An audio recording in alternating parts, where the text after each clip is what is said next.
नमस्कार, आदाब, सत श्री अकाल। स्वागत है आपका इस YouTube चैनल पे। और आज हम करेंगे फोटोसिंथेसिस का lecture number 3। I hope so कि आपने लेक्चर नंबर 1, लेक्चर नंबर 2 देखा होगा, जिसमें हमने अर्ली एक्सपेरिमेंट्स और लाइट रिएक्शन के बारे में डिस्कशन किया था। आज हम डिस्कशन करने वाले C3 cycle and photo respiration के ऊपर, जो कि काफ़ी, ये चैप्टर थोड़ा सा ट्रिकी है, बट अगर आप इसको समझते हैं, थोड़ा सा टाइम देते हैं, रिविजन देते हैं, तो ये चैप्टर से ईजी कुछ और नहीं है। ठीक है, my name is Ekta Soni. I welcome you all here on this YouTube channel. Let's begin with her session. Importance इस सेशन की, इंपॉर्टेंस इस चैप्टर की हम देख लेते हैं। लास्ट सेशन में भी मैंने आपको बताया था कि आपको कम से कम ये सेशन जब आप मतलब ये चैप्टर जब आप पढ़ते हो, एटलीस्ट आपको 2 से 3 क्वेश्चन हर बार देखने को मिलते हैं। ठीक है, अगर 3 क्वेश्चन आ गए तो अच्छी बात है, बट 2 क्वेश्चन तो ऑन एन एवरेज हर बार पूछे ही जाते हैं। तो इस चैप्टर को पढ़ के आपको 8 मार्क्स सिक्योर करने का मौका मिलेगा। तो प्लीज़ बढ़िया से पढ़ो, कोई टेंशन लेने की बात नहीं है। इसमें साइकिल्स हैं, रिएक्शंस हैं, तो घबराने की ज़रूरत नहीं है। आई कैन बेट यू, अगर आप ये सेशन पूरा देखते हैं तो आपको कहीं कोई प्रॉब्लम नहीं आएगी और एकदम मक्खन लगेगा बिल्कुल आपको। एनसीईआरटी साथ लेकर बैठिएगा, ये मैं आपको रिकमेंड करूँगी इस सेशन के शुरुआत से पहले। अच्छा जी अच्छा, तो आपने लास्ट सेशन हमारा देखा होगा, लेक्चर नंबर 2, जहाँ पे हमने लाइट रिएक्शन के बारे में बात की थी। लाइट रिएक्शन में हमने क्या बनाया था, एटीपी एंड एनएडीपीएच। ठीक है, जो कि पावर्स हैं हमारी। ठीक है, अब उनको हम यूज़ करेंगे, एटीपी और एनएडीपीएच को यूज़ करके हम फोटोसिंथेसिस में जो हमें बनाना है एग्जैक्टली, दैट इज ग्लूकोज, वो हम बनाएंगे। अभी हमें क्या करना है, लाइट रिएक्शन के बाद में डार्क रिएक्शन होता है। As I told you in the previous lecture कि फोटोसिंथेसिस में क्या चीज़ें होती है, 2 स्टेप्स होते हैं सीधे सीधे। पहले तो लाइट रिएक्शन करनी होती है, फिर डार्क रिएक्शन करनी होती है। लाइट रिएक्शन हमने कर ली। डार्क रिएक्शन के अंदर आज हमें कौन कौन सी चीज़ें करनी, पहले तो मैं आपको ओवरव्यू दूंगी क्या होता है। उसके बाद केल्विन साइकिल यानी कि C3 साइकिल हम पढ़ेंगे, जो कि सबसे इंपॉर्टेंट साइकिल है। फोटो रेस्पिरेशन हम पढ़ेंगे। तो एनसीईआरटी ज़रूर निकाल कर बैठिए। शुरू करते हैं डार्क रिएक्शन के साथ। बच्चों, लाइट रिएक्शन में क्या हो रहा था, जैसे कि नाम से पता चल रहा है कि वो सनलाइट पर डिपेंड है। वो ऐसी रिएक्शन जो सनलाइट के बिना पॉसिबल नहीं है, डायरेक्टली डिपेंडेंट ऑन सनलाइट। ठीक है, डिपेंडेंट ऑन सनलाइट की वजह से वहाँ पर क्या चीज़ें बन रही थी, एटीपी और एनएडीपीएच। अब उन्हीं एटीपी और एनएडीपीएच को हमें यूज़ करना है ना। अब भाई सिंपल सी चीज़ है ना, अपने ऊपर अप्लाई करके देखो। मान लो कि तुमने खाना खाया, बढ़िया सा खाना खाते ही हर एक इंसान में एनर्जी आ जाती है। ठीक है, एनर्जी एटीपी ही है हमारी। तो वो एनर्जी का अगर तुमने यूज़ ही नहीं किया, खाना खा के बस सो गए, तुमने एनर्जी का यूज़ ही नहीं किया, तो फिर क्या मतलब हुआ उस एनर्जी का। ठीक है, या फिर तुमने खाना खा के जो एनर्जी आई थी उसको कहीं और ऐसी जगह पे लगा दिया जो तुम्हारे लिए यूजफुल था ही नहीं, तो क्या मतलब हुआ। That is all we are going to do कि लाइट रिएक्शन में जो हमने एटीपी प्रोड्यूस की थी उसका यूज़ कहाँ है, उसका यूज़ यहाँ है ना। तो डार्क रिएक्शन जो होती है बच्चों, डार्क रिएक्शन के नाम से पता चल रहा है डार्क में, तो इसका मतलब ये नहीं है वो अंधेरे में हो रही है। ऐसा नहीं कि सनलाइट चली जाएगी तो ये होती रहेगी रात भर चलती है, ऐसा नहीं होता। डार्क रिएक्शन को डार्क रिएक्शन क्यों कह रहे हैं ये मैं बता देती हूँ। लाइट रिएक्शन क्योंकि सनलाइट पे डायरेक्टली डिपेंडेंट है, इसी वजह से उसमें एटीपी एनएडीपीएच फॉर्म हो रहा है, इसलिए हम उसको लाइट रिएक्शन बोल रहे हैं। बट हम डार्क रिएक्शन को डार्क रिएक्शन इसलिए बोलते हैं क्योंकि ये dark reaction directly dependent on sunlight नहीं होता। डार्क रिएक्शन लाइट रिएक्शन पे डिपेंड करता है, ना कि सनलाइट पे डायरेक्टली। क्या बोल रही हूँ मैं, डार्क रिएक्शन को हम डार्क रिएक्शन इसलिए बोलते हैं बच्चों क्योंकि डार्क रिएक्शन जो होता है वो डिपेंडेंट किसके ऊपर है, लाइट रिएक्शन के प्रोडक्ट्स पे डिपेंडेंट है। ठीक है, लाइट रिएक्शन में जो प्रोडक्ट्स बने हैं, कौन से प्रोडक्ट्स बने हैं बच्चों, एटीपी और एनएडीपीएच, इनके ऊपर डिपेंडेंट है। क्योंकि यहाँ से जो प्रोडक्ट आएंगे इसको ये लोग यूज़ करेंगे। ठीक है, तो एक बार ना ऐसा क्वेश्चन आ गया था नीट के अंदर कि मान लो सनलाइट अभी है, दिन का टाइम है, सनलाइट बढ़िया सी आ रही है, यहाँ पर लाइट रिएक्शन होएगी। लेट्स सपोज कि सनलाइट अभी चली गई, मतलब अंधेरा होने लग गया, सनसेट का टाइम हो गया, तो सनलाइट नहीं है, तो बताओ लाइट रिएक्शन तुरंत बंद होगी, डार्क रिएक्शन तुरंत बंद होगी, या चलती रहेगी डार्क रिएक्शन, क्या सीन होगा। तो लाइट रिएक्शन का बेटा सीन ये होगा कि क्योंकि लाइट रिएक्शन तो डायरेक्टली डिपेंडेंट है ना सनलाइट पे, तो अगर सनलाइट है ही नहीं तो लाइट रिएक्शन का सवाल ही पैदा नहीं होता। लेकिन डार्क रिएक्शन की बात ये हो जाती है कि डार्क रिएक्शन लाइट रिएक्शन के प्रोडक्ट्स पे डिपेंडेंट है। ठीक है, तो लाइट रिएक्शन के जो प्रोडक्ट होते हैं बच्चों, डार्क रिएक्शन यूज़ करती है। तो डार्क रिएक्शन चलती रहेगी थोड़ी देर के लिए, ऐसा नहीं कि अंधेरे में रात भर चलती रहेगी, ऐसा नहीं होता। थोड़ी देर के लिए चलती रहेगी, है ना, आफ्टर द सनसेट थोड़ी देर के लिए चलती रहेगी, क्योंकि ये डिपेंडेंट है इसके प्रोडक्ट्स पे। जब तक इसके प्रोडक्ट से हम पूरा ये निकाल नहीं लेती, ग्लूकोज नहीं बना लेती, तब तक ये चलती रहेगी, ठीक है। तो थोड़ी देर के लिए चलती है, सनसेट के थोड़ी देर बाद तक डार्क रिएक्शन चलती है, but light reaction immediately stop हो जाती है जैसे ही सनसेट हो जाता है या जैसे ही सनलाइट चली जाती है। ओके, तो ये एक आंसर हो सकता है। तो इसलिए हम इस रिएक्शन को बच्चों बोलते हैं light independent reaction, light independent process भी बोलते हैं, जो लाइट पर डिपेंड नहीं है बिल्कुल भी। तो लाइट के जो लाइट रिएक्शन होती है उसके प्रोडक्ट्स पर डिपेंडेंट है, उसके ऊपर डायरेक्टली डिपेंडेंट नहीं है। ओके, जो लाइट रिएक्शन के प्रोडक्ट है कौन से हैं? ATP, NADPH और ऑक्सीजन O2, जो हमने कल Z स्कीम की थी, नॉन साइक्लिक फोटोफॉस्फोरिलेशन किया था। वहाँ पे मैंने आपको दिखाया था कि ऑक्सीजन बन रहा था उधर, वाटर स्प्लिटिंग, याद करो, वाटर स्प्लिटिंग से ऑक्सीजन बन रहा था। वो ऑक्सीजन क्या था? वो उड़ गया था एनवायरनमेंट में, है ना। तो ये प्रोडक्ट तो है ही ना, प्रोडक्ट तो है।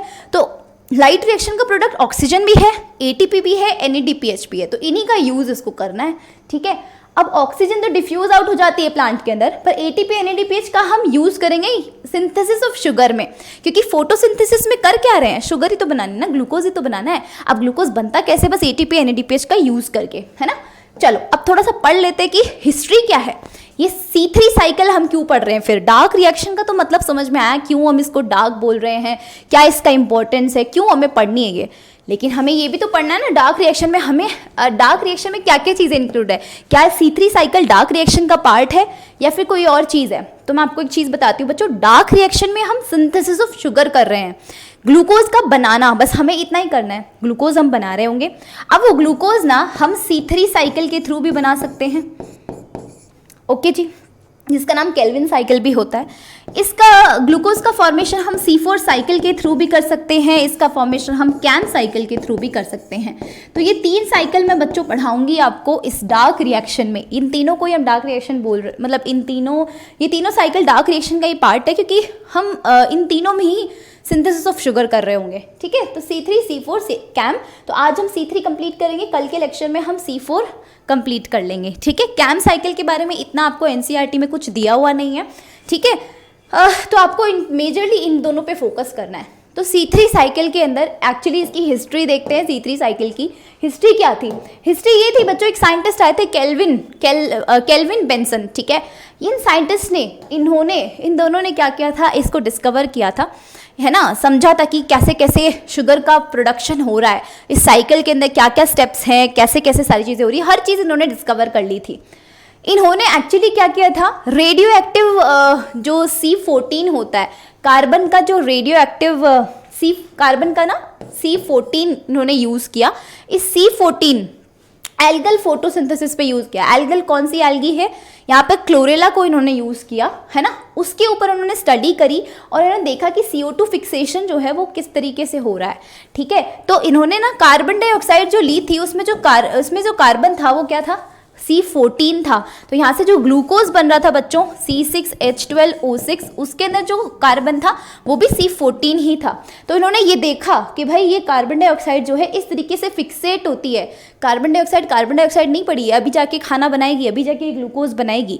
तो कार्बन डाइऑक्साइड 14 को यहाँ यूज़ किया ताकि पता चल सके कि किस तरीके से ये कार्बन डाइऑक्साइड का फिक्सेशन हो रहा है, ये जा कहाँ नहीं कार्बन डाइऑक्साइड। तो इन्होंने यूज़ किया किसके ऊपर इन्होंने एक्सपेरिमेंट किया, क्लोरेला नाम की एल्गी के ऊपर, ठीक है। चलो ये प्रोडक्ट जो थे बच्चों यहाँ पर, अच्छा तो हम एक ना क्वेश्चन पूछ सकते हैं कि हम इस साइकिल को C3 साइकिल ही क्यों कहते हैं, C1, C2, C5, C7, कुछ और तो नहीं बोला, 3 ही क्यों बोला?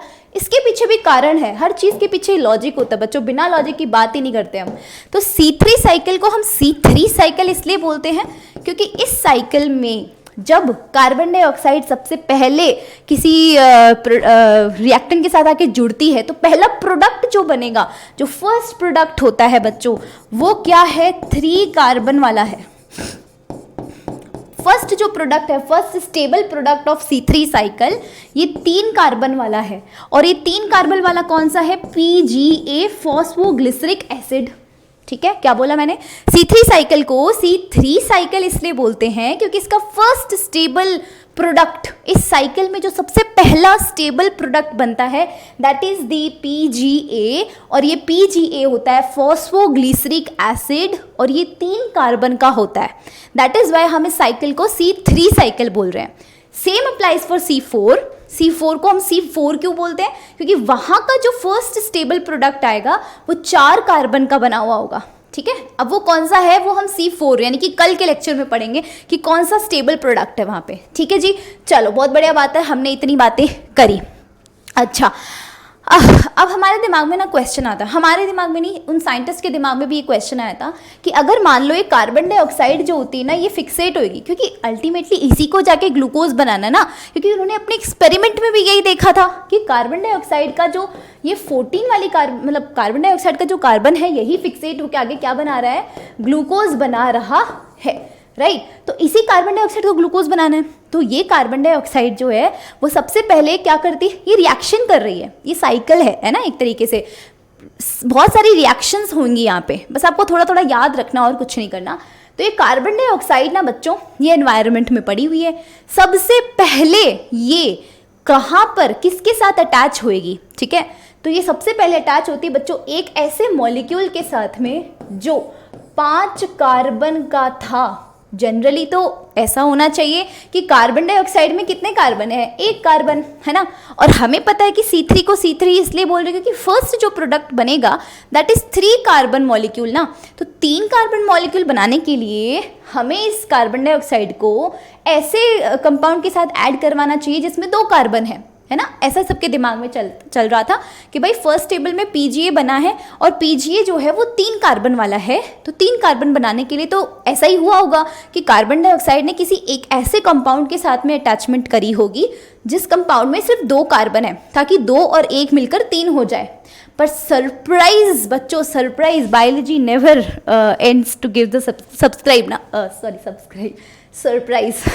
ओके, तो इन्होंने साइंटिस्ट को भी बिल्कुल सरप्राइज कर दिया कि भाई देखो यहाँ पे 5 कार्बन है, ये ऐसा एक्सेप्टर है बच्चों, कार्बन डाइऑक्साइड को जिसने सबसे पहले एक्सेप्ट किया था ना, वो 2 कार्बन वाला मॉलिक्यूल नहीं है, वो 5 कार्बन वाला मॉलिक्यूल है। अगर आप NCERT खोल के बैठे होंगे, ये एग्जैक्ट लाइन NCERT की है, ठीक है, 5 कार्बन वाला RUBP है ना, इसका नाम क्या है बच्चों, राइबुलोज बिस फॉस्फेट।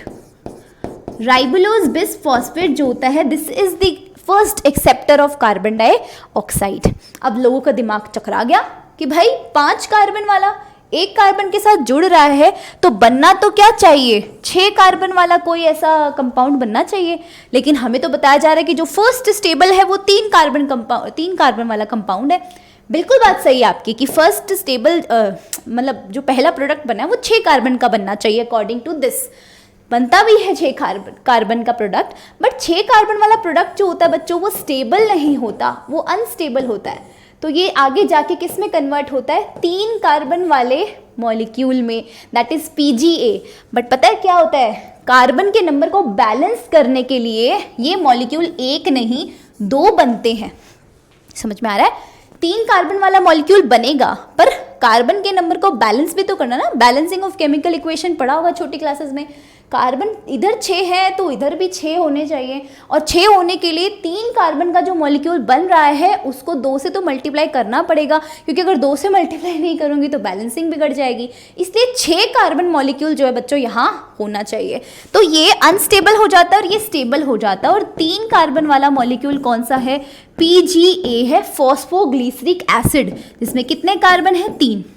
क्या ये जो PGA है ये क्या 1 मॉलिक्यूल बनता है, नहीं, ये 2 मॉलिक्यूल बनते हैं। आया समझ में, तो इतनी सी चीज़ है बच्चों, इसलिए हमने इसको C3 बोला है। अब ना हम साइकिल पढ़ते हैं, ये साइकिल को ना हम इस साइकिल के एक्चुअली 3 हिस्से होते हैं, ठीक है, 3 हिस्से, तो हम ना इसको 3 हिस्सों में डिवाइड करते हैं इस साइकिल को, ठीक है।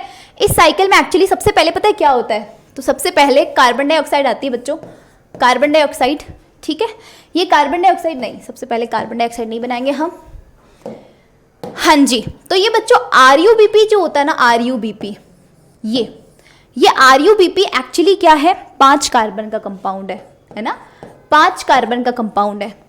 ये RUBP से CO2 कैच हो जाती है। ये लो, CO2 में कितने कार्बन है? 1 कार्बन। CO2 और RUBP अटैच हो गए। अब क्या बनेगा? 6 कार्बन का मॉलिक्यूल नहीं बनाना हमें क्या बनाना है? फर्स्ट स्टेबल प्रोडक्ट, जिसको मैं थोड़ा सा ना दूसरे कलर से लिखना चाहूँगी ताकि आपको डिफ्रेंशिएट आप कर सको। ये ना बच्चों 3 PGA होता है। अब बोलोगे मैम अभी तो 2 PGA बता रही थी, अभी 3 बता रहे हो। नहीं, मैं 2 PGA नहीं बता रही थी। 2 तो मैं इसलिए बता रही थी क्योंकि ये 2 मॉलिक्यूल्स है, multiply by 2। 3 PGA is the first stable product. 3 क्यों लगाया है इसके आगे? 3 इसलिए लगाया बच्चों क्योंकि ना ये देखो 3 मैंने इसलिए लगाया क्योंकि जो इसकी स्ट्रक्चर होती है, PGA की जो स्ट्रक्चर होती है ना, ये जो फॉस्फेट ग्रुप होता है ये 3rd नंबर पे लगा होता है। मान लो 3 कार्बन है, ठीक है, ये लो इसकी PGA की स्ट्रक्चर बना रहे हैं, इसमें 3 कार्बन है, इसमें तीसरे नंबर कार्बन पे फॉस्फेट ग्रुप लगा हुआ है, इसलिए हमने बोला 3 PGA। ओके, तो 3 PGA इसलिए बोला 3 PGA है ये प्रोडक्ट, लेकिन ये 3 PGA में कितने कार्बन है? इस कार्बन के नंबर को बच्चों मैं ब्लू से लिखना चाहूँगी। इस कार्बन के नंबर कितने बच्चों? इसमें 3 कार्बन है, लेकिन 3 कार्बन है एक मॉलिक्यूल में, 2 मॉलिक्यूल में 6 कार्बन। बैलेंस हो गया। इस स्टेप को बच्चों क्या बोलते हैं हम? This step is called, first number step है ये, इसको हम बोलते हैं बच्चों कार्बोक्सिलेशन। कार्बोक्सिलेशन में क्या है? कार्बन डाइऑक्साइड जुड़ा है, इसलिए हमने क्या बोला? कार्बोक्सिलेशन। That's all completed. अब क्या फेट है बच्चों इस 3 PGA का? आगे जाके क्या होगा इसका? 3 PGA का बच्चों आपको पता है क्या होगा? यहाँ पर ना एक ATP आती है ना, थोड़ा सा इसको बढ़िया से बनाते हैं। हाँ जी, तो 3 PGA से क्या होता है? हमें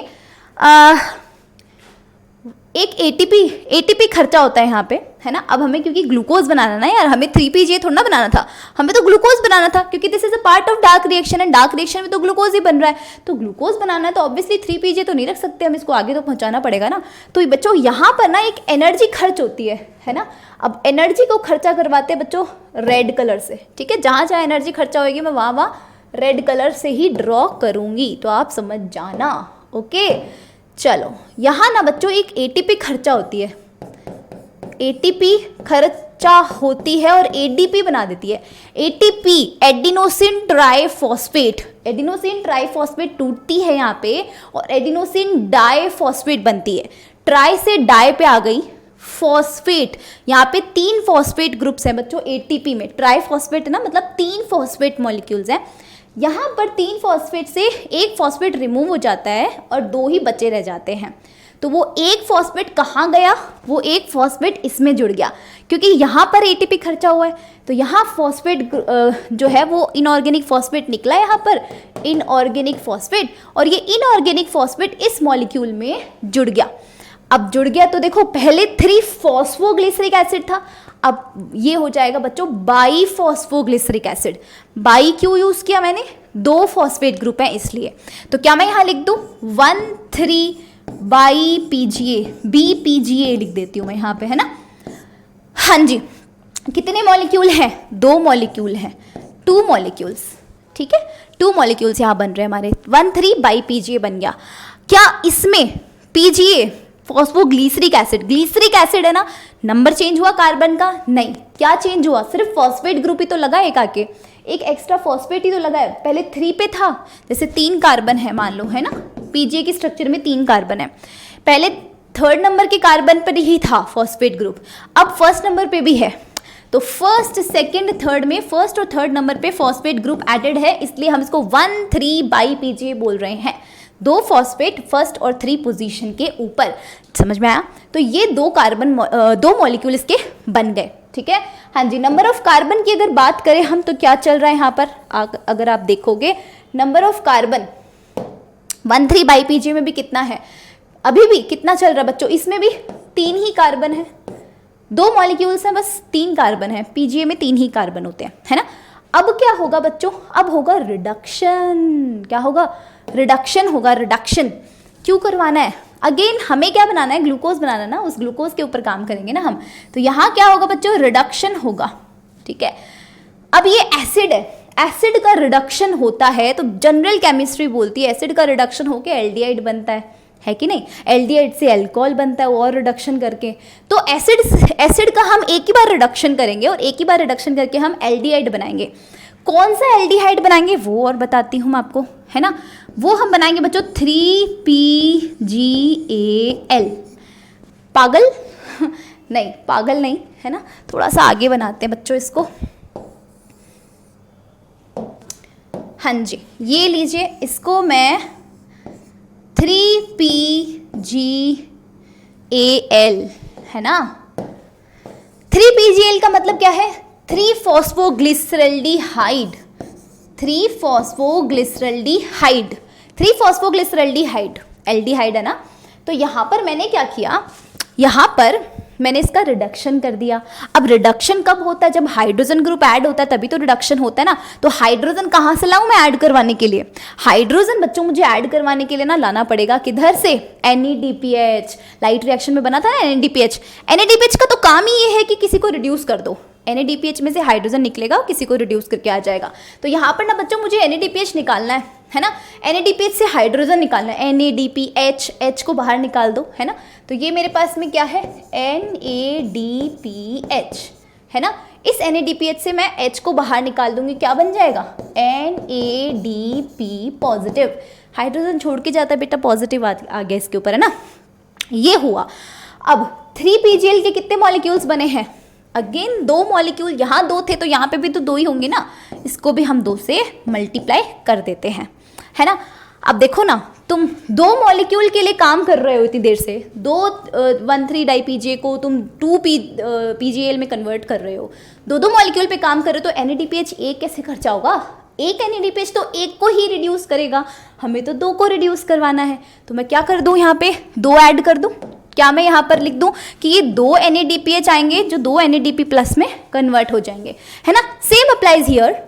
3PGA के 2 मॉलिक्यूल्स को तुम 1,3 बाईपीजे में कन्वर्ट कर रहे हो। एक मॉलिक्यूल के लिए तुम एक फॉस्फेट लेके जाओगे, है ना। एक मॉलिक्यूल के लिए तुम एक फॉस्फेट लेके जाओगे, लेकिन यहाँ 2 मॉलिक्यूल है बच्चों। 2 मॉलिक्यूल के लिए 2 फॉस्फेट चाहिए होंगी और 2 फॉस्फेट के लिए 2 ATP खर्चा करना पड़ेगा। सिंपल सी मैथ है तो ये 2 ATP यहाँ खर्चा हुई, 2 NADPH यहाँ खर्चा हुआ, ठीक है। अब पता है क्या होता है? 3PGAL यहाँ पर ना बच्चों, यहाँ क्या बनता है? यहाँ बनता है बच्चों ग्लूकोज। क्या बनता है? यहाँ पर बनता है ग्लूकोज। इस कलर से नहीं लिखेंगे बच्चों, हम ना यहाँ लिखेंगे, यहाँ पर ग्लूकोज बनता है, ठीक है। ये लो, ग्लूकोज हमने जो बनाना था ना इस स्टेप में बनता है। जब रिडक्शन हो रहा होता है, रिडक्शन हुआ ना ये वाला यहाँ पर, इसका एसिड का एल्डिहाइड में, रिडक्शन वाले स्टेप में हमारे पास ग्लूकोज बन जाता है, ठीक है। अब ग्लूकोज बन गया, अब बाकी का जो बचा हुआ PGAL होता है बच्चों, वो वापस किसको बना देगा? RUBP को बना देगा। ये लो, ये RUBP वापस बन जाएगा, क्योंकि RUBP जब तक वापस नहीं बनेगा तो वो वापस से CO2 कैसे कैप्चर करेगा? तो ये साइकिल है, जहाँ से शुरू है वहीं ख़त्म भी करो, ठीक है। RUBP पूरी तरीके से ख़त्म नहीं हो सकता, इसको रीजनरेट करते रहना पड़ेगा ताकि ये बार बार CO2 कैप्चर करके साइकिल्स कंप्लीट करता रहे। ये बच्चों मैंने एक कार्बन डाइऑक्साइड के मॉलिक्यूल के लिए साइकिल बताया है। हमें ग्लूकोज बनाना है। ग्लूकोज कितने कार्बन का होता है? 6 कार्बन का। तो अगर एक कार्बन डाइऑक्साइड के लिए इतना सारा साइकिल चल रहा है तो क्या, एक बात बताओ, मुझे ग्लूकोज बनाना है, ग्लूकोज में तो 6 कार्बन लगेंगे, तो 6 कार्बन के लिए तो 6 कार्बन डाइऑक्साइड चाहिए होगी, जो कि फोटोसिंथेसिस की रिएक्शन भी है। 6CO2 + 12H2 है कि नहीं? तो 6 CO2 लगेगा। एक CO2 में एक साइकिल चल रहा है, 6 CO2 में 6 साइकिल चलेगा। और एक CO2 में अगर 2 ATP खर्चा हो रहा है तो 6 CO2 में कितना खर्चा होगा? 12। एक CO2 में 2 NADPH खर्चा हो रहा है तो 6 CO2 में कितना खर्चा होगा? 12। क्या यहाँ पर बात खत्म हो गई? नहीं, यहाँ बात खत्म नहीं हुई। यहाँ पर बच्चों जब 3PGAL जब RUBP में कन्वर्ट होता है तो इसको फिर से एक ATP चाहिए होगी, रिक्वायर्ड होती है यहाँ पर ATP, ना। 1 ATP इज ऑल्सो रिक्वायर्ड बच्चों, खर्चा होगा यहाँ पर फिर से, है ना। एक ATP आएगी, वो टूटेगी, है ना, ये लो, क्योंकि फॉस्फो ग्रुप हटाना ना, हमें फॉस्फो ग्रुप हटाएंगे तभी तो RUBP बनेगा। तो RUBP की रीजनरेशन में हमें फिर से एक ATP और खर्चा करनी पड़ती है। तो टोटल कितनी ATP खर्चा की हमने, 2 यहाँ खर्चा की और 1 यहाँ खर्चा की, टोटल कितनी होगी, 3 ATP खर्चा हो गई है और 2 NADPH खर्चा हो गए हैं एक कार्बन डाइऑक्साइड के लिए। ठीक है, चलो तो बहुत अच्छी बात है, ये चीज़ हम बाद में लिखेंगे क्या क्या खर्चा हुआ। हम पहला स्टेप हमने लिया कार्बोक्सिलेशन, जहाँ पे कार्बन डाइऑक्साइड आके जुड़ी। अब 3PGA से जितना भी प्रोसेस हुआ ना बच्चों, ये रिडक्शन जितना सारा प्रोसेस है ना, क्या मैं यहाँ लिख दूँ, ये this the entire process is called, second number है ये, मैं यहाँ लिख देती हूँ। ये हमारा सेकेंड स्टेप है बच्चों इस साइकिल का, है ना। कार्बोक्सिलेशन होगा, उसके बाद हमारा क्या होगा, रिडक्शन होगा, क्योंकि इस प्रोसेस के अंदर इस स्टेप में रिडक्शन हो रहा है ना। और ये रिडक्शन जो है बच्चों, इस रिडक्शन के बाद में रीजनरेशन हो रहा है। तो इस वाले स्टेप में क्या हो रहा है बच्चों, थर्ड स्टेप क्या है, रीजनरेशन। रीजनरेशन किसका, रीजनरेशन है बच्चों RUBP का, क्योंकि RUBP ही हमारा फर्स्ट एक्सेप्टर है ना। और ये वाला जो स्टेप था वो है ही कार्बोक्सिलेशन, है कि नहीं। चलो बहुत बढ़िया बच्चों, इतनी सी बात थी हमने जो सीखी अभी तक, है ना। इसको अगर हम डिवाइड करना चाहें, है ना, ये लो, ये इतना पोर्शन इसका, इतना पोर्शन इसका, इतना पोर्शन इसका। I hope you all are clear. ठीक है, कार्बोक्सिलेशन, रिडक्शन, रीजनरेशन, ये क्वेश्चन आता है कि बताओ प्रोसेस के नाम कौन कौन से स्टेप्स हैं। बिल्कुल सीक्वेंस वाइज बताओ। तो कार्बोक्सिलेशन, रिडक्शन एंड रीजनरेशन। ठीक है, दूसरा क्वेश्चन क्या पूछेंगे यहाँ से कि बताओ कार्बन डाइऑक्साइड का पहला एक्सेप्टर मॉलिक्यूल कितने कार्बन का है, 5 कार्बन का, नाम क्या है, RUBP, राइबोलोज बिसफॉस्फेट, है ना। अच्छा, एक और चीज़ बच्चों, यहाँ पर जो सबसे इंपॉर्टेंट चीज़ एक और है वो बताती हूँ। ये जो रिएक्शन हो रही है, RUBP जो कार्बन डाइऑक्साइड से जुड़ रहा है और बना रहा है 3PGA, ये ऐसे नहीं होता, ये किसी एंजाइम की प्रेजेंस में होता है। और ये एंजाइम बच्चों डायरेक्टली लाइट पर डिपेंड करते हैं, है ना। इसीलिए बोलते हैं डार्क रिएक्शन लाइट पर डिपेंडेंट नहीं, डायरेक्टली नहीं होती बट इनडायरेक्टली होती है। तो ये एंजाइम ना, ये एंजाइम रिस्पॉन्सिबल, ये एंजाइम तभी काम करेंगे जब लाइट अवेलेबल होगी। तो ये एंजाइम जो होते हैं बच्चों, कौन सा एंजाइम होता है यहाँ पर, रुबिस्को। और ये रुबिस्को बच्चों इतना खतरनाक एंजाइम है ना, ये अपने रंग बदलता है ना। तो ये Rubisco, it is very important, please मैं हाईलाइट कर देती हूँ इसको, ये बहुत इंपॉर्टेंट है। इसके बारे में मैं आपको ना एक बढ़िया सी चीज़ बताती हूँ, रुबिस्को, है ना। ये रुबिस्को जो होता है ना बच्चों, रुबिस्को का नाम पूरा क्या है, राइबोलोज बिसफॉस्फेट कार्बोक्सिलेज ऑक्सीजनेज। ठीक है, अब वापस से हम बताएंगे, रुबिस्को के ऊपर अच्छे से चर्चा करेंगे, लेकिन अभी के लिए आपको इतना ध्यान रखना है कि ये RUBP जब कार्बन डाइऑक्साइड से जुड़ता है और जब कार्बन डाइऑक्साइड फिक्सेट होती है, सबसे पहला स्टेबल प्रोडक्ट कौन सा होता है, 3PGA। और ये किसके एंजाइम की प्रेजेंस में होता है, रुबिस्को की प्रेजेंस में होता है। ठीक है, रुबिस्को की प्रेजेंस में हो गया, ये क्वेश्चन आ गया। दूसरा एक और क्वेश्चन हो सकता है बच्चों की C3 साइकिल में कितने ATP और कितने NADPH की रिक्वायरमेंट होती है। तो एक कार्बन डाइऑक्साइड के मॉलिक्यूल को से अगर तुम्हें बनाना है, एक कार्बन डाइऑक्साइड के लिए अगर ये साइकिल चलाना है तो कितने ATP चाहिए होंगे, 2 ATP यहाँ, 1 ATP यहाँ, 3 ATP टोटल चाहिए होंगे और 2 NADPH चाहिए होंगे। ठीक है, एक कार्बन डाइऑक्साइड के लिए। लेकिन अगर बात करोगे तुम 2 कार्बन डाइऑक्साइड की, पूरे ग्लूकोज मॉलिक्यूल को बनाने की, तो ग्लूकोज मॉलिक्यूल के अंदर 6 कार्बन इंक्लूडेड होते हैं। तो 6 कार्बन के लिए एक कार्बन डाइऑक्साइड रिक्वायर्ड नहीं होगी, 6 कार्बन ऑफ ग्लूकोज बनाने के लिए हमें 6 कार्बन डाइऑक्साइड ही चाहिए होगा। तो कितने रिक्वायर्ड होंगे बच्चों, अगर हाँ जी लिख लें हम, एक कार्बन डाइऑक्साइड के लिए हमें कितनी चीज़ें चाहिए हैं बच्चों, 3 ATP रिक्वायर्ड है एंड 2 NADPH रिक्वायर्ड है। हो गया जी, है ना। लेकिन अगर बात करें पूरे एक ग्लूकोज के लिए, फॉर वन ग्लूकोज मॉलिक्यूल क्या होगा यहाँ पर, 6 कार्बन डाइऑक्साइड चाहिए होंगी हमें, क्योंकि एक ग्लूकोज में 6 कार्बन होते हैं ना, तो 6 कार्बन चाहिए होंगे, 6 कार्बन डाइऑक्साइड चाहिए होगी। तो ये साइकिल 6 बार चलेगा। एक बार इतना खर्चा हो रहा है, तो 6 बार कितना खर्चा होगा, मल्टीप्लाई कर दो, 6 बार खर्चा होगा बच्चों 18 ATP का और 12 NADPH का, इतना खर्चा हमारा हो जाएगा। That is all. ठीक है, first stable product is 3PGA, 3 carbon molecule वाला फर्स्ट 3PGA। ये क्वेश्चन बहुत बार रिपीट हो रखे हैं, इसलिए मैं आपको बता रही हूँ। अच्छा, अगर आपको मान लो ऐसे बोल दिया जाए कि फॉर 1 ग्लूकोज मॉलिक्यूल, तो तुमने बता दिया 18 ATP खर्च होगा। मान लो कि मैं तुमसे पूछूं फॉर 1 सुक्रोज मॉलिक्यूल, तो बताओ कितनी ATP खर्चा होगा। फॉर 1 सुक्रोज मॉलिक्यूल कितना ATP खर्चा होगा। तो सुक्रोज में फॉर्मूला क्या होता है, यही होता है, 12 कार्बन होते हैं सुक्रोज में। तो अगर एक कार्बन डाइऑक्साइड के लिए 3 बार चलाना पड़ रहा है, तो 12 कार्बन के लिए कितनी बार चलाना पड़ेगा, 12 बार चलाना पड़ेगा। तो 12 बार चलाओगे तो कितना ATP खर्चा हो जाएगा, देखो 12 बार चलाओगे तो 12 3 जा 36 ATP खर्चा होगा बच्चों यहाँ पे। और NADPH कितना होगा, 24 NADPH खर्चा होगा। तो ना अब आपको अगर ऐसे कैसे भी घुमा फिरा के क्वेश्चन दे दिया जाए ना, बस आपके लिए कीवर्ड क्या है, कीवर्ड है एक के लिए ध्यान रखो, और जो भी कार्बन जो भी शुगर के लिए पूछा जा रहा है आप उसके लिए आंसर कर सकते हो। अगर तुम्हें सुक्रोज पूछ लिया तो बता दो, तुम्हें अगर ग्लूकोज पूछ लिया तो बता दो, है ना। तो आपको सिर्फ एक के लिए पता होना चाहिए कि कितना खर्चा हुआ है यहाँ पे, दैट इज ऑल। ठीक है, यही चीज़ें हैं और पूछी जाती हैं। अच्छा, केल्विन साइकिल कहाँ हो रहा है, लीफ में, यही चीज़ है। लीफ में कहाँ, क्लोरोप्लास्ट, मीजोफिल सेल जो होती है ना लीफ में, मैं आपको बताती हूँ बच्चों। ये देखो इसमें ये जो लीफ है, इस लीफ के अंदर क्या है, मीजोफिल सेल्स हैं, ये सारी की सारी मीजोफिल सेल्स हैं।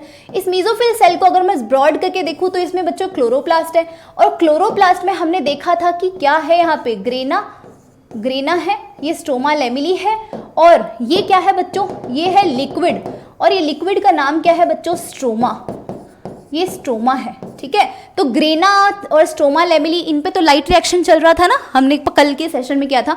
अब लिक्विड ये जो स्ट्रोमा है, इसमें चलता बच्चों dark reaction, C3 cycle is a part of dark reaction, तो स्ट्रोमा में हो रहा है। ये क्वेश्चन भी आ सकता है आपको। ठीक है, तो ये सारे के सारे क्वेश्चन है बच्चों जो हमने पढ़ लिए। फटाक से सारे के सारे डायग्राम्स भी देख लेते हैं। केल्विन साइकिल में कार्बोक्सिलेशन हो रहा है, कार्बन डाइऑक्साइड आके जुड़ रही है, ये 3PGA बन रहा है बच्चों, है ना, first step. Second step is reduction, जहां पर आपका फोस्फोग्लिसरेट, ये जो है बच्चों ग्लिसरल्डिहाइड में कन्वर्ट हो रहा है, ग्लिसरल्डिहाइड ग्लूकोज बना रहा है यहाँ पर। And second last step is regeneration, जहाँ पे आपको RUBP को फिर से रीजनरेट करना, जहाँ एक ATP खर्चा होती है। याद रखना सारे स्टेप्स, जहाँ जहाँ ATP खर्चा होती है वो सारे स्टेप्स आने चाहिए आपको, है ना। केल्विन साइकिल का ये डायग्राम आपको NCERT में दे रखा है बच्चों। ये RUBP है, कार्बन डाइऑक्साइड जुड़ा, कार्बोक्सिलेशन हुआ, 3PGA बना, ये ट्राइओज फॉस्फेट है बच्चों, ट्राइओज फॉस्फेट शुगर ही है और कुछ नहीं है, सॉरी 3PGAL ही है ना। अगर एक मॉलिक्यूल की बात करोगे बच्चों, 3PGAL के 2 मॉलिक्यूल बने, 2 ट्राइओज फॉस्फेट हमारे पास बना है। 2 ट्राइओज फॉस्फेट के लिए बच्चों हमारे पास में कितना ATP खर्चा हुआ था, 2 ATP खर्चा हुआ था ना। लेकिन अगर आपसे पूछ ले एक ट्राइओज फॉस्फेट के लिए कितना खर्चा होगा, 1 ATP खर्चा होगा, है ना। चलो, ये क्वेश्चन भी आ चुके हैं।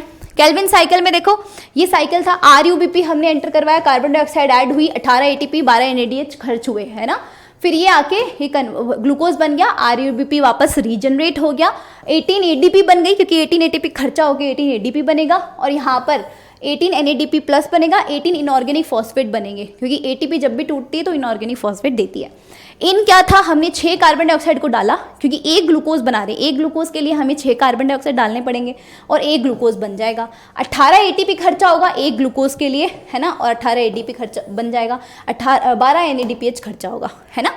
रुबिस्को की बात करें तो बच्चों, रुबिस्को एक ऐसा एंजाइम है जो डुअल नेचर रखता है, जो क्या करता है, इसका नाम बच्चों इसके नाम में ही है, राइबोलोज बिस फॉस्फेट कार्बोक्सिलेज ऑक्सीजनेज, है ना। तो ये कार्बोक्सिलेज की तरह भी बिहेव करेगा, कार्बोक्सिलेज ऑक्सीजनेज, है ना। ये ना दोनों के प्रति एफिनिटी रखता है। ये कार्बोक्सिलेज का मतलब है कार्बन डाइऑक्साइड के प्रति एफिनिटी, और ऑक्सीजनेज का मतलब है ऑक्सीजन के प्रति एफिनिटी। तो मान लो ये एंजाइम है, और इस एंजाइम के पास में ना, अगर मान लो this one is the enzyme, है ना, इस एंजाइम से जुड़ने के लिए ऑक्सीजन आती है और कार्बन डाइऑक्साइड आती है, ये दोनों क्या करती हैं, कंपटीशन करती हैं, ठीक है, कि मैं जुड़ूंगी मैं जुड़ूंगी मैं जुड़ूंगी। तो जब दोनों बराबर अमाउंट में होते हैं तो कार्बन डाइऑक्साइड की जीत हो जाती है और कार्बन डाइऑक्साइड जुड़ जाती है यहाँ पे, और C3 साइकिल हो जाता है। लेकिन मान लो कार्बन डाइऑक्साइड नहीं जुड़ पाई, और तो फिर क्या होगा, या फिर कार्बन डाइऑक्साइड की अमाउंट कम होती है, ऑक्सीजन की कॉन्सेंट्रेशन ज़्यादा हो जाती है, तो ऑक्सीजन यहाँ जुड़ जाती है, तो कार्बन डाइऑक्साइड फेल हो जाता है यहाँ पे। अब कार्बन डाइऑक्साइड फेल हो जाएगा तो ऑक्सीजन यहाँ पे इस एंजाइम से जुड़ जाएगा, और ऑक्सीजन जुड़ जाएगा तो फिर ये अपनी रिएक्टिविटी ऑक्सीजन के अकॉर्डिंग ही शो करेगा, तो ये C3 साइकिल शो नहीं करेगा, ठीक है। तो ये ना इसके पास दोनों एफिनिटी है, बट CO2 के लिए एफिनिटी सबसे ज़्यादा है ना, ये चीज़ आप याद करेंगे। CO2 के लिए एफिनिटी ऑक्सीजन की कंपैरिजन में ज़्यादा होती है ना। तो NCERT हाइलाइट्स फटाक से देखते हैं बच्चों। केल्विन इनकी साइकिल के अंदर इन्होंने बच्चों एक पाथवे पे काम किया था, साइक्लिक मैनर में होता है, RUBP रीजनरेट होता है यहाँ पर। केल्विन पाथवे जो होता है बच्चों, इसमें शुगर सिंथेसाइज हो रहा होता है, और इसमें ना हमने फोटोसिंथेटिक प्लांट्स, हर एक फोटोसिंथेटिक प्लांट में C3 साइकिल होता है, ये याद रखना आपको। C3 साइकिल ऐसे किसी भी प्लांट नहीं जिसमें नहीं होता, सब में C3 होता है। मान लो कल को हम C4 साइकिल पढ़ेंगे, तो C4 साइकिल जिस प्लांट में हो रहा होगा ना, उसमें C3 पहले होगा, उसमें भी C3 होगा, ऐसा नहीं कि सिर्फ C4 होगा, C3 भी होगा, C4 भी होगा। कैम साइकिल पढ़ोगे तो भी उसमें C3 भी होगा, C4 भी होगा, और C3 प्लांट्स में तो C3 होगा ही होगा, है कि नहीं।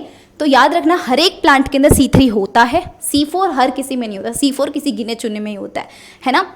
कार्बोक्सिलेशन पहला स्टेप आता है इसमें। कार्बन डाइऑक्साइड जुड़ती है RUBP से, है ना, और सबसे क्रूशियल स्टेप है जहाँ पे कार्बन डाइऑक्साइड का यूटिलाइज हो रहा होता है, RUBP से जुड़ जाती है। और इसके बाद में RUBP कार्बोक्सिलेज वाला एंजाइम यहाँ पर आता है। देखो RUBP कार्बोक्सिलेज, रुबिस्को एंजाइम जो हमने यूज़ किया, इसमें कार्बोक्सिलेज ने अपनी डोमिनेंसी रखी क्योंकि कार्बन डाइऑक्साइड की अमाउंट ज़्यादा थी, इसलिए 3PGA फर्स्ट टेबल है, वेरी इंपॉर्टेंट है ना। और इस एंजाइम को हम ये रुबिस्को भी बोलते हैं, इसकी वजह से ये प्रोसेस हो पाई। रिडक्शन के अंदर बच्चों इसमें सीरीज ऑफ रिएक्शन है, बहुत सारी रिएक्शन पढ़ी ना हमने, 3PGA से 1,3-DiPGA, फिर 3PGL, ये सीरीज ऑफ रिएक्शन है जहाँ पर हमने क्या क्या ग्लूकोज बनाया है। रिडक्शन में ग्लूकोज बनता है, याद रखना, पूछा जा सकता है कि C3 साइकिल के कौन से स्टेप में ग्लूकोज बना। ये स्टेप जो होते हैं इसमें 2 मॉलिक्यूल ऑफ ATP यूज आती है और 2 ही मॉलिक्यूल ऑफ NADPH यूज आता है, एक कार्बन डाइऑक्साइड के मॉलिक्यूल के लिए, फिक्सेशन के लिए। अगर मैं ग्लूकोज की बात करूं तो 6 कार्बन डाइऑक्साइड के मॉलिक्यूल की रिक्वायरमेंट होगी, क्योंकि ग्लूकोज का फॉर्मूला C6H12O6 होता है ना। 6 कार्बन डाइऑक्साइड चाहिए होगा तभी यहाँ पे बनेगा। रीजनरेशन में हमें carbon dioxide acceptor molecule RUBP जो होता है, इसको हमें वापस से बनाना होता है, और इसको बनाने के लिए ताकि हमारा साइकिल ना अनइंटरप्टेड चलता रहे, रुके नहीं बिल्कुल भी, है ना। तो ये इसमें भी ATP की रिक्वायरमेंट होती है, एक ATP चाहिए होता है ना। तो 6 CO2 से 1 ग्लूकोज, 18 ATP, ये सब हमने अभी भी कर लिया है। आगे चलते हैं बच्चों, प्रैक्टिस थोड़ी सी। 1 CO2 molecule is fixed when 1 CO2 molecule is fixed as 1 molecule of triose phosphate। अगर एक CO2 molecule एक triose phosphate में कन्वर्ट होता बच्चों, सिर्फ 1 triose phosphate के अंदर, ठीक है। जनरली हमने क्या बनाया, ट्रायोस फॉस्फेट क्या है, PGL है, 3PGL के हमने 2 मॉलिक्यूल बनाए थे, है ना। लेकिन ये बोल रहा है सिर्फ एक ही मॉलिक्यूल बनाओ, तुम एक मॉलिक्यूल बनाओगे तो इस रिडक्शन वाले प्रोसेस के अंदर ना कितने ये जो एनर्जी केमिकल इंटरमीडिएट है कितने यूज आएंगे। तो आपको क्या बताना है यहाँ पर बच्चों, यहाँ पर हमने जब 2 बनाए थे, 2 3PGL के मॉलिक्यूल बनाए थे, तो हमारे 2 ATP और 2 NADPH खर्च हो रहे थे। पर अभी हमसे एक ही मॉलिक्यूल पूछा हुआ है, तो हमारा 1 ATP और 1 NADPH खर्च होगा, ठीक है। चलो ये देखो, ये क्वेश्चन आ चुका है। C3 प्लांट में फर्स्ट स्टेबल प्रोडक्ट कौन सा है बच्चों, ये तो बड़ा इंपॉर्टेंट, बड़ा इजी, 3-फॉस्फोग्लिसरिक एसिड 3PGA, ठीक है। आगे चलते हुए फोटो रेस्पिरेशन की बात करते हैं। फोटो रेस्पिरेशन में क्या हो रहा है, नाम से देखो, फोटो का मतलब हमेशा सनलाइट होती है, और रेस्पिरेशन का मतलब क्या होता है, रेस्पिरेशन के अंदर हमारे ह्यूमन बींग्स के हिसाब से बात करें तो रेस्पिरेशन में क्या करते हैं, जनरली हम ऑक्सीजन लेते हैं, कार्बन डाइऑक्साइड रिलीज करते हैं। सेम चीज़ यहाँ भी होती है। क्या ऐसा होता है कि जब हम रेस्पिरेशन कर रहे होते हैं तो क्या हमारे अंदर एनर्जी फॉर्म हो रही होती है या बर्न हो रही होती है, ऑब्वियसली बर्न हो रही होती है ना। हमारी सेल में हमारा ग्लूकोज यूटिलाइज होकर हमारी एनर्जी बर्न हो रही है बच्चों, तो हमने वहाँ पर कोई ATP फॉर्मेशन हम नहीं कर रहे होते हैं। Same applies here, photo respiration के अंदर हम कोई ATP फॉर्मेशन नहीं कर रहे होंगे, कंप्लीटली यूजलेस प्रोसेस है ये प्लांट के लिए, है ना, बिल्कुल यूजलेस है, लेकिन फिर भी हम पढ़ रहे हैं क्योंकि NCERT में गिवन है ना।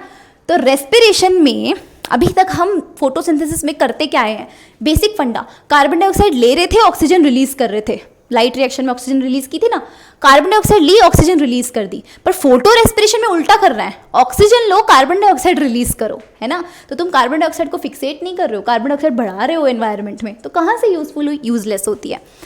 तो यहाँ पर जो ये एंजाइम होता है ना, ये दगाबाजी कर जाता है बच्चों।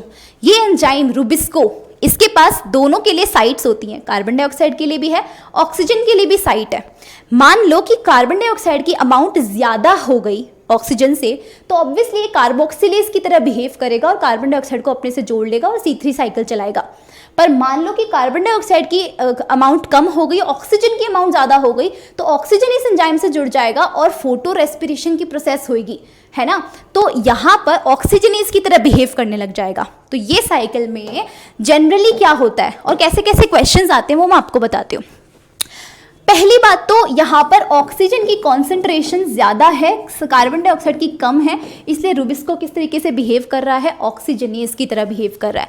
तो साइकिल C3 साइकिल नहीं चलेगा, ग्लूकोज नहीं बनेगा, कुछ नहीं बनेगा। तो यहाँ पर क्या, क्यों भाई, कैसे हुई कार्बन डाइऑक्साइड की अमाउंट कम? ये फोटो रेस्पिरेशन जो होता है, मान लो कि बहुत ज़्यादा हाई इंटेंसिटी की लाइट है बच्चों, सनलाइट जो है ना बहुत हाई इंटेंसिटी है ना, high intensity light, okay, sunlight high intensity की है, ठीक है। इसकी वजह से हाई टेम्परेचर भी होगा, obviously no doubt high temperature होगा। अब ये हाई टेम्परेचर हो गया, हाई सनलाइट हो गई, है ना, इस वजह से पता है क्या होगा, सारे के सारे प्लांट क्या करते हैं, जब ज़्यादा टेम्परेचर, ज़्यादा सनलाइट होता है ना, तो प्लांट कोशिश करते हैं कि इनमें से ये पानी रिजर्व करने की कोशिश करते हैं, पानी चला ना जाए। तो पानी रिजर्व करने के लिए क्या करेंगे बच्चों, ट्रांसपिरेशन कम करेंगे, है ना। और ट्रांसपिरेशन कम करने के लिए, ट्रांसपिरेशन कम करेंगे, पानी बचाओ काम करेंगे। ट्रांसपिरेशन कम करने के लिए, ट्रांसपिरेशन कहाँ से होता है, स्टोमेटा से, तो ये ऑटोमेटिकली क्या करेंगे, स्टोमेटा क्लोज कर देंगे। स्टोमेटा क्लोज करेंगे तभी तो पानी कम उड़ेगा ना, इतने धूप में, इतना भयंकर गर्मी के अंदर स्टोमेटा क्लोज कर देंगे। और स्टोमेटा क्लोज कर देने की वजह से पता है ना आपको, स्टोमेटा सिर्फ ट्रांसपिरेशन के लिए रिस्पॉन्सिबल नहीं है, गैसेज एक्सचेंज के लिए भी रिस्पॉन्सिबल है। तो यहाँ गैसेज एक्सचेंज नहीं होएगा, है ना। तो कार्बन डाइऑक्साइड एनवायरनमेंट से इस स्टोमेटा के थ्रू प्लांट में आ ही नहीं पाएगी, तो कार्बन डाइऑक्साइड नहीं आ पाएगी, है ना। लेकिन इतनी लाइट में बच्चों क्या लाइट रिएक्शन बंद हो जाएगी क्लोरोप्लास्ट में? नहीं, लाइट रिएक्शन अभी भी चल रही है, लाइट रिएक्शन अभी भी चल रही है। और लाइट रिएक्शन चलने की वजह से बच्चों ऑक्सीजन अभी भी बनती जा रही है उसमें, पर कार्बन डाइऑक्साइड एंटर नहीं हो रही क्योंकि स्टोमेटा क्लोज है, तो ऑक्सीजन बढ़ जाएगी, है ना। तो अब रुबिस्को तो अंदर ही है उसके मेसोफिल के, अब ऑक्सीजन बढ़ गया और कार्बन डाइऑक्साइड नहीं आ रही, तो ऑक्सीजन की कॉन्सेंट्रेशन ज़्यादा बढ़ गई, तो ऑटोमेटिकली रुबिस्को कैसे बिहेव करने लग जाएगा, ऑक्सीजनेज की तरह, और क्या हो जाएगा यहाँ पर, फोटो रेस्पिरेशन। और ये ना बच्चों एनर्जी बर्निंग प्रोसेस होती है, बर्निंग प्रोसेस होती है। और यहाँ पर पता है कौन कौन पार्टिसिपेट कर रहा होता है, यहाँ पर बच्चों 3 ऑर्गेनल्स पार्टिसिपेट करते हैं। मैं मेजर वही पॉइंट्स बताती हूँ जो आपको इंपॉर्टेंट है, आपके एग्जाम में आएंगे। पहला यहाँ पर बच्चों यही सीक्वेंस आपको याद रखना है, क्लोरोफिल, क्लोरोफिल सेल ऑर्गेनल है जो यहाँ पर वर्क करेगा, है ना। उसके बाद में यहाँ पर पेरोक्सीसोम आएगा, पेरोक्सीसोम, है ना।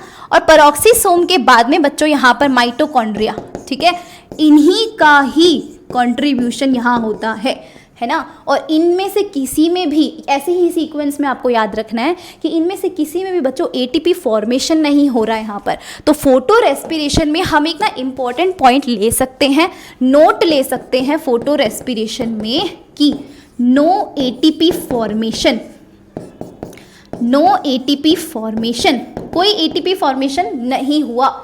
जनरली C3 C4 सब में देखेंगे एटीपी आपका होगा, है ना। यहाँ पर कोई एटीपी का नहीं हुआ प्रोसेस, कोई हमारे लिए यूजलेस है वैसे, है ना। तो ये चीज़ है आपका। और रुबिस्को कैसे बिहेव करता है, यहाँ पर ऑक्सीजनेज की तरह बिहेव करता है।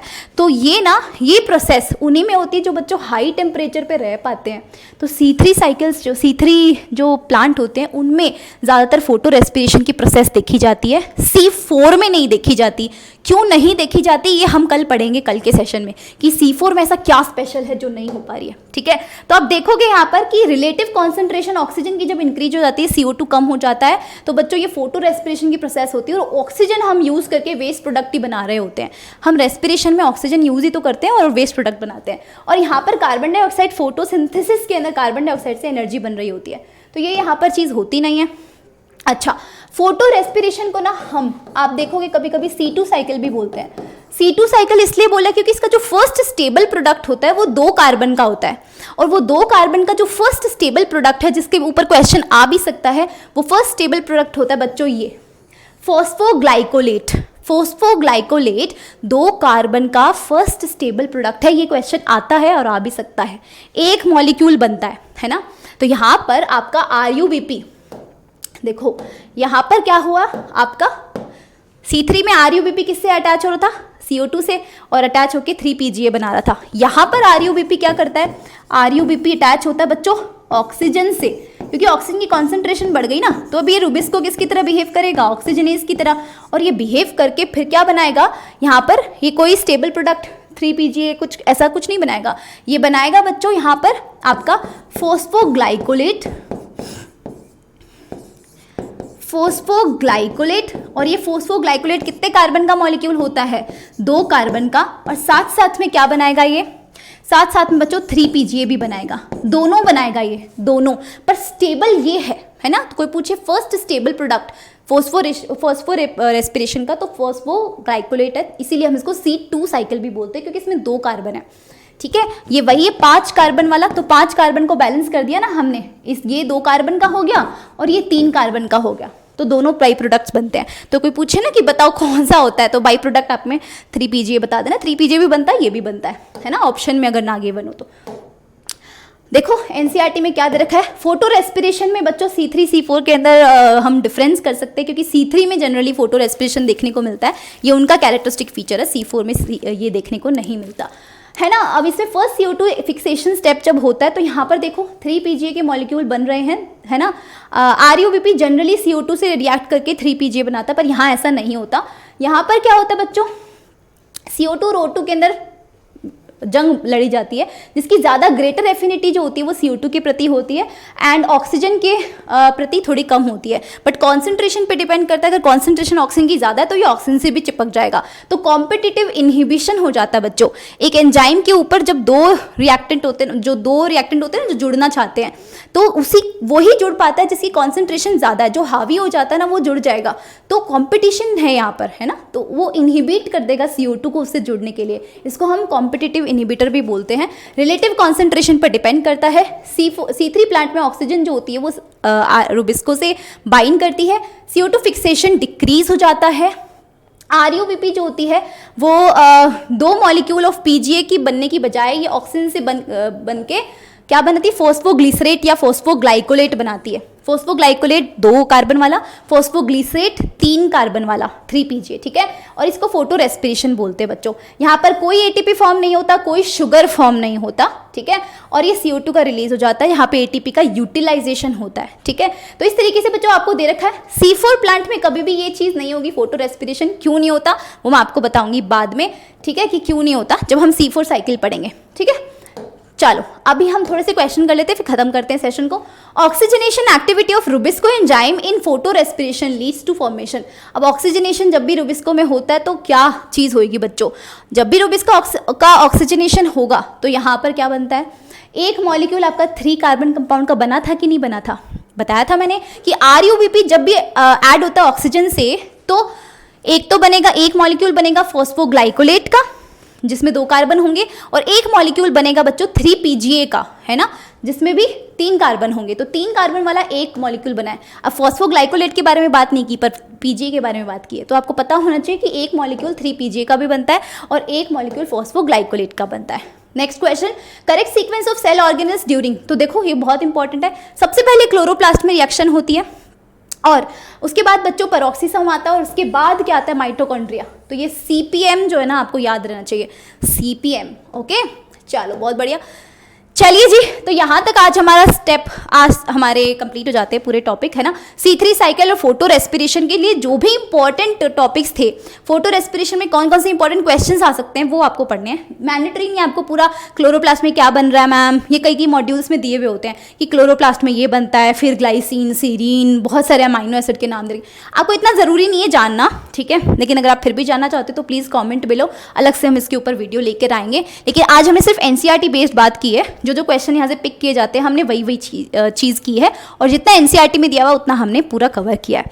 आई होप सो कि आपको ये सेशन बहुत अच्छा लगा होगा, एकदम अच्छे से चमका होगा, कहीं कोई दिक्कत नहीं आई होगी। और अगर ऐसा है तो बच्चों लाइक, शेयर, सब्सक्राइब ये तो करना ही करना है। Thank you so much for watching this lecture till the end. मिलते हैं नेक्स्ट सेशन में। I wish you all the very best for your preparation. Thank you, bye bye.